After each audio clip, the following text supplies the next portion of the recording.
Category today is Heroes of World War I. That's fine. That's the first. That gets her started. Let's go, Pearl. Take 5. Remember, folks, 50,000 gets her to the top. Now, who's going to get 1,000?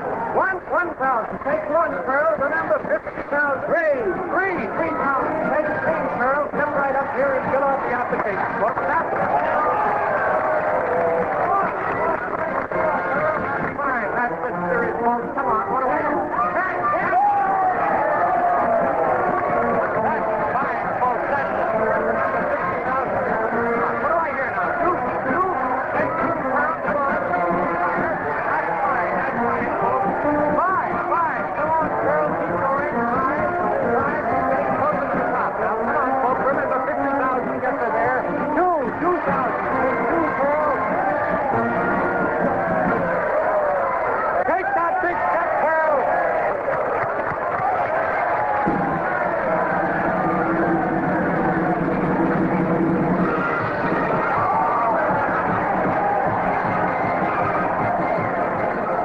You're in the Army now, and here's your uniform in one of 2 famous sizes, too large and too small.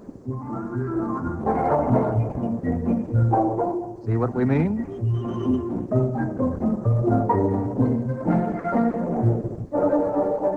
You may have had it made as a civilian, but from now on, you'll do your own washing. Get up to music at 5:45 and wear your haircut close to the bone.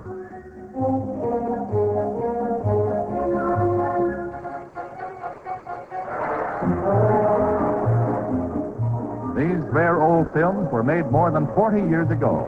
Now, for a brief moment, they bring back a day gone and forever past when we who are old were young, and we who are young had not yet been born.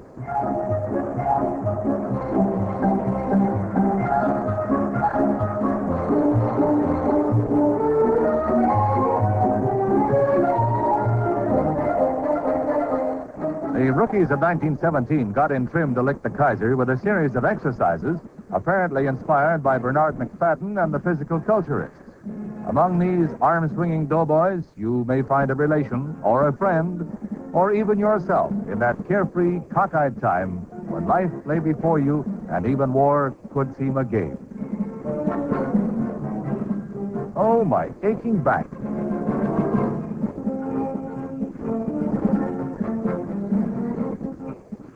Rest and games were over. Now to work. Grim work before the baptism of fire. Gas mask drill and into a fume-filled bunker. For in Europe lurked the real deadly thing itself. Soon the number of rookies thrusting bayonets exceeded the total population of Philadelphia. In the enormous effort to make the world safe for democracy, the Army was spending over $1 million an hour. And the doughboys, preparing for trench warfare, had dug 1 billion trenches and filled them up again.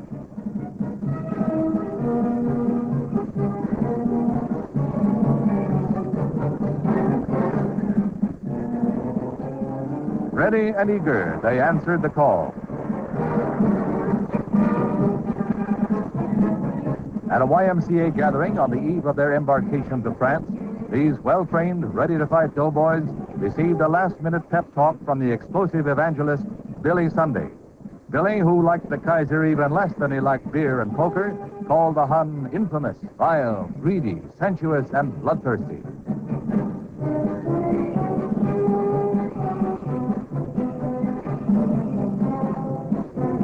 Finally came the dedicated Teddy Roosevelt, inspiring departing troops on their great crusade that marked this fateful milestone of the century.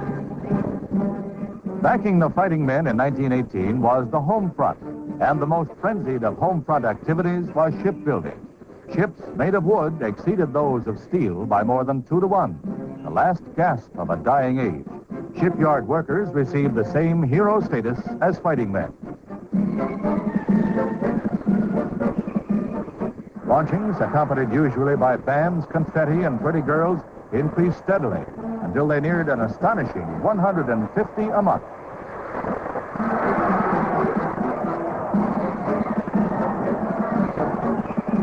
Munition factories hummed. This was a war of the smokestacks, a war to be won by industrial capacity. Edison, a leader in that war, looks over an Army truck, driven now by the jaunty Secretary of War, Newton D. Baker. President Wilson, whose appearances grew rarer as his burdens increased, provides history's scrapbook with a typical and human pose.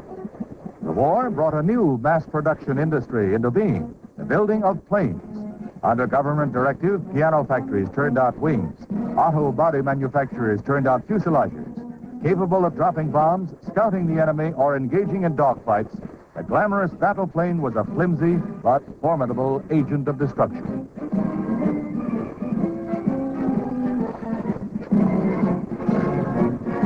America's women pitched into the fight. New York got female cops.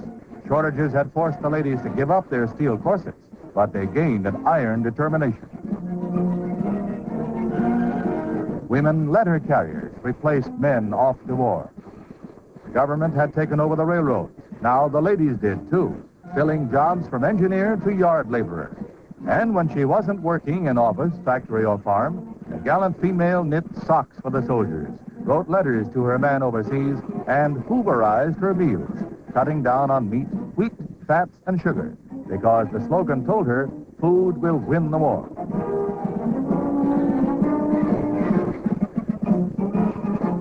Even the precarious profession of steeplejack had its lady practitioners.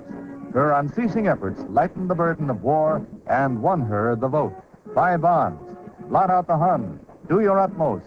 Those orders were everywhere.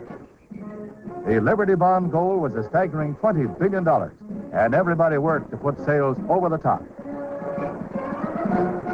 Bands, 4-minute men, Teddy Roosevelt, lover of the strenuous life, who had only a year of it left. Movie stars like the dynamic Douglas Fairbanks. America's sweetheart, Mary Pickford. Thus inspired, the home front's phenomenal effort itself marked a milestone of the century.